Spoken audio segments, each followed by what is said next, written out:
आज पवित्र गणेश चतुर्थी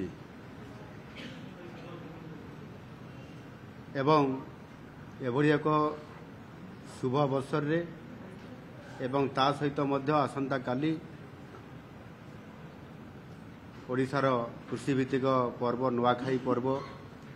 आसंता काली हेबा पई जाउची। एही अवसर रे आज राज्य सरकार जो योजना अच्छी सीएम किसान आउ से अधीन रे विशेष करी आमे कृषकंकर जो आय केमती वृद्धि हो पारिबो, चाष काम केमती आहुरी भल हो पारिबो, सेथिपाई कृषक समृद्धि योजना ये योजना माध्यम रे आमे सीएम किसान स्कीम रे आमे पाखापाखि 52,000 चाषी को आमे सीएम किसान योजना रे तृतीय किस्ती रे आज तांको 2,000 टंका लेखाएं आमे आर्थिक सहायता प्रदान करलु। 52 लाख रु अधिक चाषी को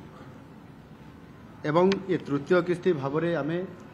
1,041 कोटी टंका डीबीटी जरिया रे आज आमे प्रदान करलु। यह निश्चित भाव रे चलित खरीफ जो चाष चली खरीफ ऋतु चाष चली ता सहित मध्य आगामी दिन जो रबी ऋतु आसीबो ता पाई मध्य प्रस्तुति हेबारे ये अर्थराशि सहायक हबो एवं विगत दिन में आम चाषी आय को वृद्धि करने जहाँ आप द्विगुणित कहते आम ताकू निश्चित भाव में चाषीर आय द्विगुण बढ़िया सहित बहुगुणित केमती हो पारिबो सेथिपाई चाष काम एवं जो आमर प्रोडक्शन होउची चाष धान ता उपरे आमे एमएसपी रे आमे वृद्धि करी 3100 टंका पर क्विंटाल रे देबा पई जो घोषणा करितलो ताहा द्वारा निश्चित भाव रे चाषी उपकृत होइछंती, लाभ पाइछंती। सेथिरे 92,73,000 मेट्रिक टन धान मध्य संग्रह हो पारिछि एवं चाषी इनपुट असिस्टेंट सहित पर क्विंटाल रे जो आमे तांको अधिक अर्थ 800 टंका पर क्विंटाल देवा एवं 3100 पर क्विंटाल देवा सहित कृषि कार्य को अधिक क्रियाशील करबा पई पीएम किसान एवं सीएम किसान ये दुईटी स्कीम रे आमे तांको वार्षिक 10,000 टंका आर्थिक सहायता प्रदान करूछु। सेही बेले भाव रे गोटे चाषी परिवार ही जेते बेले महिलाटीए सुभद्रा योजना रे अंतर्भुक्त हेउछि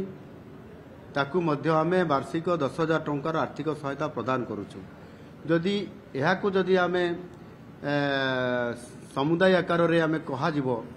ताहले पाखापाखि चाषी गोटे वर्ष रे 58,000 टंका आजी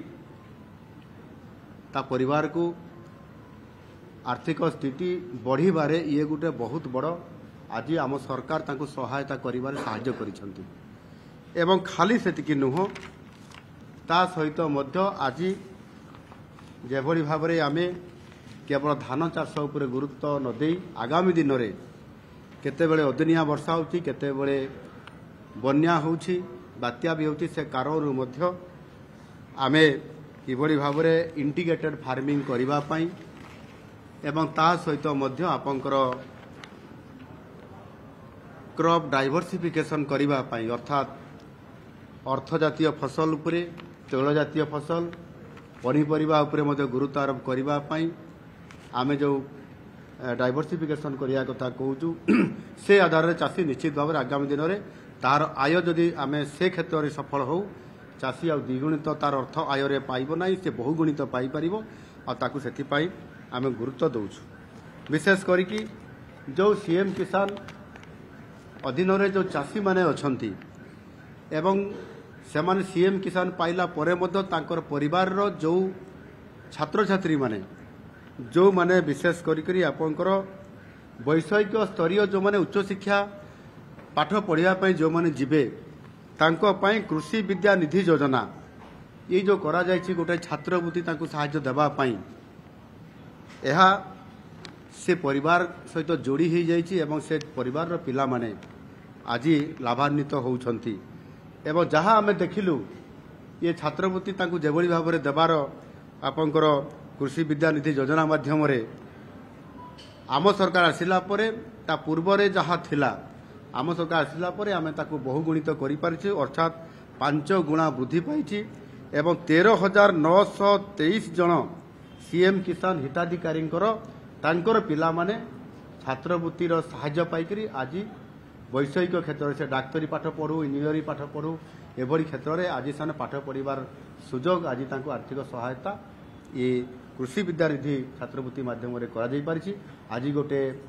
छात्री आसीथिला गोटे कृषि परिवार बौद्ध जिलूर एवं सी कटक एसबी मेडिकल रे सी तृतीय वर्ष मेडिकल छात्री हिसाब से अध्ययन करुच्ची साधारण कृषि परिवार आसी एवं से ये जो छात्रवृत्ति आज केते सहायता आज हो पारी एवं से जो 13,923 जन सीएम किसान हिताधिकारी माने से परिवार आज से बेनिफिट पाउछंती 53,69,00,000 टंका आज से परिवार को आम दे पारिछु एटा गोटे बहुत बड़ सफलता कहुपर आगामी दिन में भाव में आम सरकार चाषी परिवार प्रति जत्नवान अछंती एवं सेथिपाई किभली भाव में क्रॉप डाइवर्सिफिकेशन माध्यम एवं आपंकर जो रहिला इंटीग्रेटेड फार्मिंग जो थे मत्स्य चाष कर पशुपालन हिसाब से प्राणी पालन कर गोपालन कर आर्थिक प्रोत्साहन मुख्यमंत्री कृषि उद्योग योजना माध्यम जिते चाषीटे कृषि काम करने जिते से बाहर ताकू 1 कोटी टंका पर्यंत सब्सिडी देवार जो व्यवस्था आज अच्छी आज सौभाग्य ए क्षेत्र में आज अनेक शिक्षित युवक युवती माने कृषि कार्य नियोजित होगापाई उद्योगी होगापाई जो चेष्टा करुँच आज सफलतापूर्णक भाव में आज बहु संख्यार से आज जोग दौरान आगामी दिन में ये कृषि क्षेत्र में जो थे कि आमको 60% लोक इथिरे विशेष करके निर्भरशील रोचंती सेमानकर आय बढ़िले राज्यर आर्थिक स्थिति रे दृढ़ता आसीबो ताकू सुनिश्चित करने आमे जो निष्पत्ति नेचु जो संकल्प नेचु ता निश्चित भाव में आगामी खूब कम दिन भितर ताकू पूरण करि पारिबो। धन्यवाद।